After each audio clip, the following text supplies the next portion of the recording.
I'm the Reverend Dr. Duane Alexander Miller coming to you from Madrid, Spain. Modernity, Islam, Christianity, we are making sense of it all. Thanks for joining me again. Also, hope you guys appreciate the growing Wallow art from the Miller kids back there. There's some new additions. This is my main retirement strategy, is that someday one of my kids will be a famous artist and we can sell some of this stuff. Anyway, let's talk about the ostensible thing. You guys have heard about this. Oh, Islam had great scientific hopes or great scientific accomplishments in the past.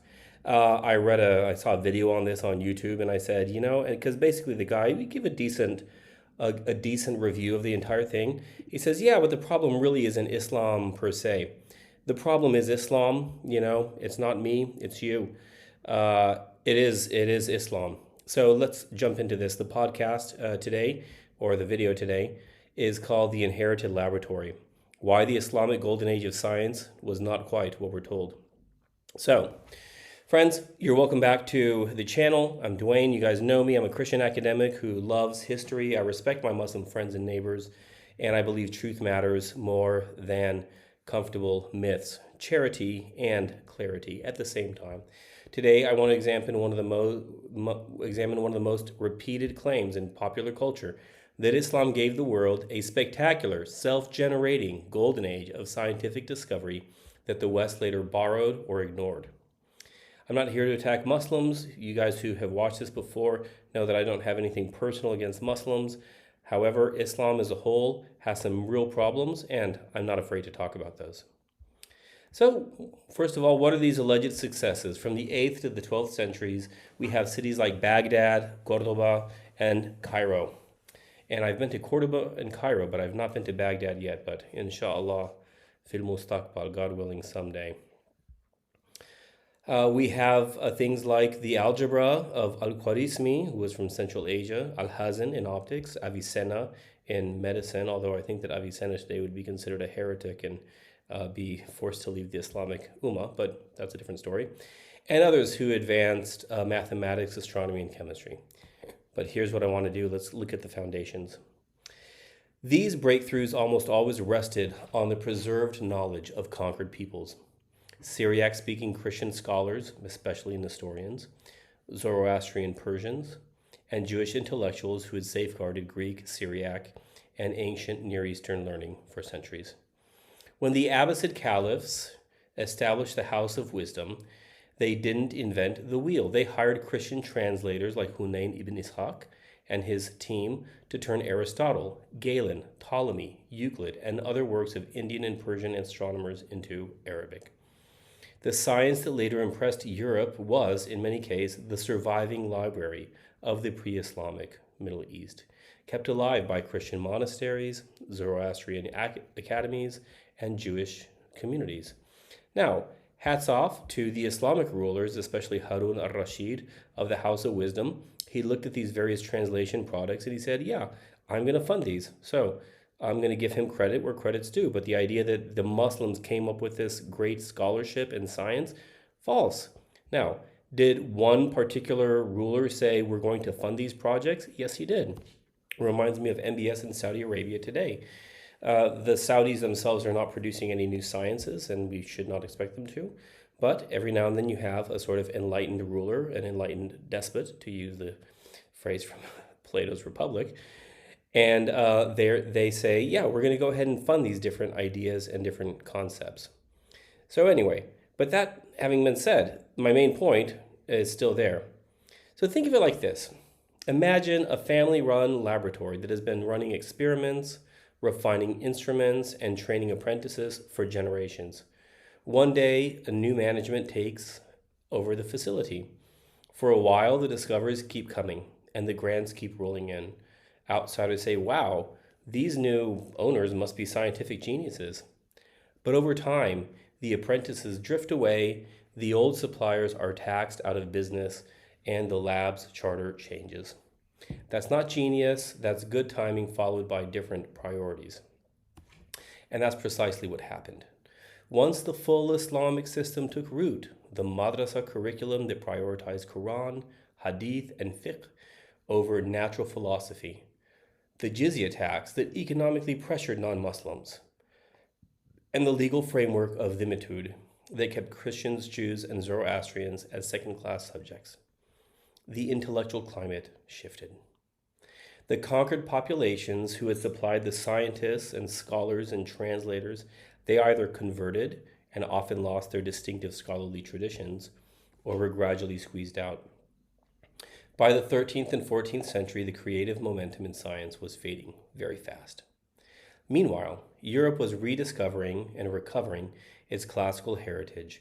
Plus, they did have those Arabic translations and beginning its own scientific takeoff in Europe.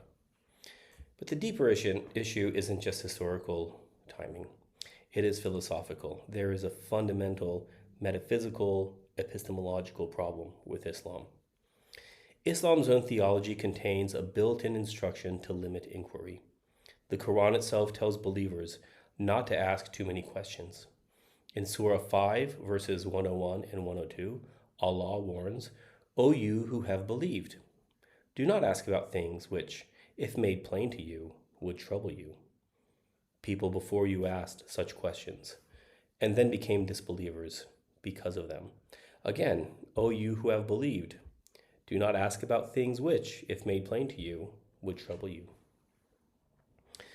The man, Muhammad ibn Abdullah, alleged by Muslims to be a prophet, is recorded in hadith discouraging speculative questions that might lead to doubt or innovation in religious matters. Indeed, in Islamic theology or Islamic jurisprudence, there is a whole name for innovation, but it's the name of a sin. In Christianity, innovation may be good or bad or neutral. It's just kind of a thing that happens in history. But it's called bid'ah. So that's a very bad thing to innovate. The dominant Ash'ari theological tradition that eventually prevailed taught that God's will is so absolute that even cause and effect are merely habits of God, that he chooses to maintain from moment to moment. Why is that candle burning? It's not because there are ineffable or laws that God placed in the universe related to physics and chemistry. No, that's not it.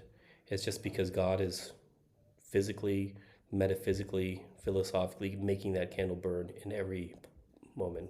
So there's no causality. There's no necessary natural order for the human mind to discover and interrogate. There is only submission to divine decree.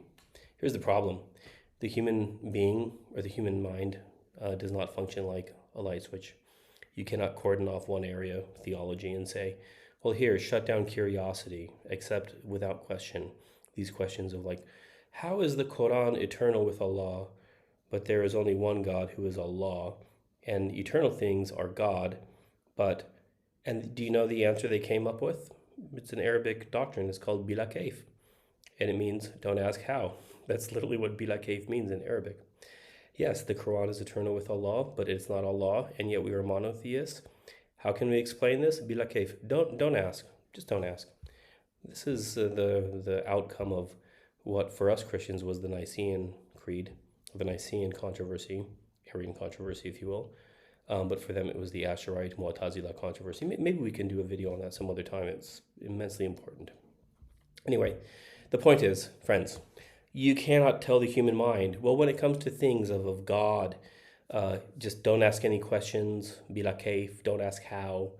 And then, well, when it comes to new technologies, when it comes to exploration, that's another thing I'm not talking about here very much, then be creative, be interested, be inquisitive. That's just not how the human mind works.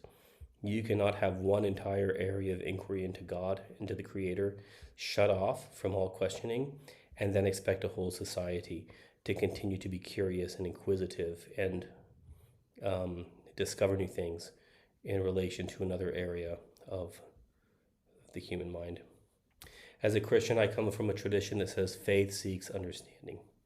The God who created the world also created our minds to explore it.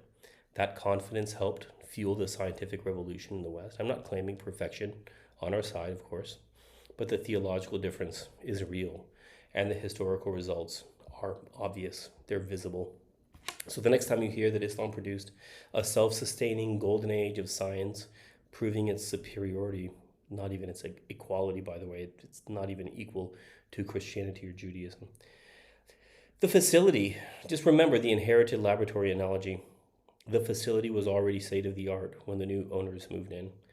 They kept the lights on for a season, then rewrote the rules so thoroughly that the experiments eventually stopped.